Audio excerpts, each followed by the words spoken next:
හොඳයි ආයිබෝවන්. අද අපි කතා කරන්න යන්නේ ඇත්තදම පුදුම හිතෙන මාතෘකාවක් ගැන. ඒ තමයි රසායනික ද්‍රව්‍යයක් විශ්ලේෂණය කරන්න, ඒ කියන්නේ ඒක පේන්න සලස්වන්න, විදුලිය පාවිච්චි කරන්නේ කොහොමද කියන එක. හරි, අපි එහෙනම් මේ කතාවට ගැඹුරටම කිමිදුමු.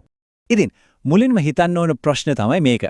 කොහොමද ඇත්තටම විදුලියකට පුළුවන් වෙන්නේ රසායනික ද්‍රව්‍යයක් දකින්න? අද මේ සම්පූර්ණ විග්‍රහයම ගොඩනැගිලා තියෙන්නේ ඔන්න ඔය කුතුහලය දනවන ප්‍රහේලිකාවට පිළිතුරක් හොයාගන්න තමයි. හොඳයි. අපි මේ ගමන යන පාර හරිම පැහැදිලි. මුලින්ම අපි බලනවා විදුලියේ තියෙන මේ විශ්ලේෂණ බලය ගැන. ඊට පස්සේ ඉලෙක්ට්‍රෝඩ තුනේ පද්ධතිය, ඒ වගේම මිනුම් ගන්න පාවිච්චි කරන මූලිකම સિદ્ધාන්තය ගැන කතා කරනවා. ඊළඟට මේකට තියෙන විවිධ ක්‍රමවේද මොනවද කියලාත් බලලා අන්තිමටම ඉලෙක්ට්‍රෝග්‍රැවිමෙට්‍රි කෙනෙකු උදාහරණයකට අරගෙන මේ හැමදේම පැහැදිලි කරගන්නවා. හරි, එහෙනම් අපේ පළවෙනි නැවතුම විදුලියේ විශ්ලේෂණ බලය. මෙතනදී අපි බලන්න යන්නේ ඊටම නිර්වදී විදිහට රසායනික ප්‍රතික්‍රියා මෙහෙවන්නේ කොහොමද කියන එක. ඉලෙක්ට්‍රොලයිටික ක්‍රමවේද කියන්නේ සරලවම කිව්වොත් විශ්ලේෂණයක් කරන්න ඕන නිසා රසායනික ප්‍රතික්‍රියාවක් වෙන්න කියලා අපි පිටින් විදුලි බලයක්, ඒ කියන්නේ ශක්තියක් දෙන එක. ඒ කියන්නේ අපි මේ ප්‍රතික්‍රියාවට වෙන්න කියලා බල කරනවා. ඒක අපිට මනින්න පුරා විදිහටක. ඉතින් ඇයි විද්‍යාඥයෝ මේ ක්‍රම පාවිච්චි කරන්න මෙච්චර කැමති? හේතු කීපයක්ම තියෙනවා. එකක්, මේවා හරිම වේගවත්. පැය ගණන් බලන් ඉන්න දෙයක් නැහැ. දෙවෙනි එක හරිම සංවේදී. ඒ කියන්නේ ඇහැට පේන්නවත් නැති පුංචි ප්‍රමාණයක් වුණත් හොයාගන්න පුළුවන්. ඒ වගේම මේවා හරිම තෝරා බේරාගෙන වැඩ කරන ක්‍රම. ඒ කියන්නේ ද්‍රාවණයක තියෙන අනිත් දේවල් වලින් කිසිම බාධාවක් වෙන්නේ නැහැ. ඒ නිසා ලැබෙන ප්‍රතිඵලත් බොහොම නිර්වද්‍යයි. හොඳයි. දැන් අපි යමු දෙවෙනි කොටසට. ඉලෙක්ට්‍රෝඩ තුනේ පද්ධතිය. මේක තමයි මේ සම්පූර්ණ ක්‍රියාවලියම පාලනය කරන යතුරු. මේක තේරුම් ගන්න හොඳම විදිහ තමයි හිතන එක.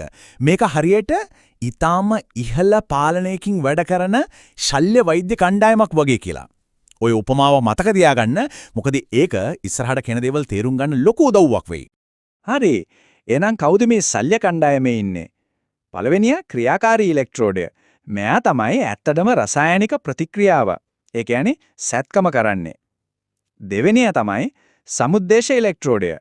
මෙයා කරන්නේ ස්ථාවර නියත විභවයක් සපයන එක.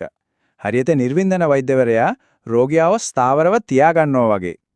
තුන්වෙනියා තමයි ප්‍රති ඉලෙක්ට්‍රෝඩය. මෙයා මුළු විද්‍යුත් පරිපථයම සම්පූර්ණ කරනවා. අර සහායක කණ්ඩායම වගේ. මේ මුළු කණ්ඩායමම සම්බන්ධ වෙලා තියෙන්නේ පොටෙන්ෂියෝ ස්ටැට් එකකට. මේක තමයි කණ්ඩායමේ ප්‍රධානියා වගේ. මෙයා තමයි සමුද්දේශ ඉලෙක්ට්‍රෝඩය විභවය නියතව තියාගෙන මුළු පද්ධතියම කිසිම දෝෂයක් නැතුව ස්ථාවරව පවත්වාගෙන යන්නේ. දැන් තමයි අපි එන්නේ මේ කතාවේ වැදගත්ම හරියට විදුලිය කොහොමද තොරතුරක් බවට පත්වෙන්නේ කියන මූලිකම સિદ્ધාන්තය. ඇත්තටම මේ හැම දෙයකම රහස තියෙන්නේ එකම එක සරල වචනයක. ඒ තමයි ඍජු සමානුපාතිකත්වය. ඒ කියන්නේ මෙහෙමයි, අපි මනින විද්‍යුත් රසායනික අගය, ඒ කියන්නේ ධාරාව හරි ආරෝපණය හරි අපි හොයන ද්‍රව්‍යයේ සාන්ද්‍රණයට කෙලින්ම සම්බන්ධයි. ඒ කියන්නේ එකක් වැඩි වෙනකොට අනිත් එකත් ඒ විදිහටම වැඩි වෙනවා. එකක් අඩු වෙනකොට අනිත් එකත් ඒ විදිහටම අඩු වෙනවා. මේ බලන්න, මේ වගුවෙන් ඒක හරිම ලස්සනට පේනවා. අපි හොයන ද්‍රව්‍යයේ සාන්ද්‍රණය අඩු නම් අපිට ලැබෙන විද්‍යුත් සංඥාවත් අඩුයි. සාන්ද්‍රණය වැඩි නම් ලැබෙන සංඥාවත් වැඩි. ඔන්න ඕක තමයි මේ ක්‍රමවේදවල තියෙන වැදගත්ම දේ. හොඳයි. එහෙනම් දැන් අපි යමු අපේ හතරවෙනි කොටසට.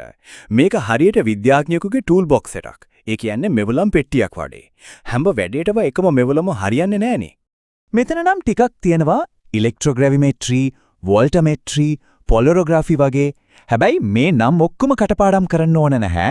වැදගත්ම දේ තමයි විවිධ වැඩවලට විවිධ අවශ්‍යතාවයන්ට ගැලපෙන විවිධ ක්‍රම තියෙනවා කියලා තේරුම් ගන්න එක. මේ ක්‍රම අතර තියෙන ලොකුම වෙනසක් තමයි මේ. ඉලෙක්ට්‍රෝග්‍රැවිමෙට්‍රි වගේ ක්‍රම පාවිච්චි කරන්නේ සාපේක්ෂව ලොකු ප්‍රමාණ. ඒ කියන්නේ මැක්‍රෝ ඇනලිසිස් වලට. හැබැයි වෝල්ටමෙට්‍රි වගේ අනිත් ක්‍රම යොදාගන්නේ ඇහැට පේන්නවත් නැති පුංචි අංශු මාත්‍ර ප්‍රමාණ. ඒ කියන්නේ මයික්‍රෝ ඇනලිසිස් හොයාගන්න. හොඳයි. අපි දැන් අපේ අන්තිම කොටසට ආවා. මෙච්චර වෙලා කතා කරපු මේ හැමදේම ඇත්තටම වැඩ කරන්නේ කොහොමද කියලා බලන්න අපි නියම උදාහරණයක් ගමු. ඉලෙක්ට්‍රෝග්‍රැවිමෙට්‍රි. හරි, බලමු මේක සිද්ධ වෙන විදිහ. හිතන්නකෝ මෙහෙම. අපි මුලින්ම අපිට හොයන්න ඕන ලෝහය තියෙන ද්‍රාවණයකින් ඒ ලෝහය කැතෝඩිය උඩ තැන්පත් කරනවා.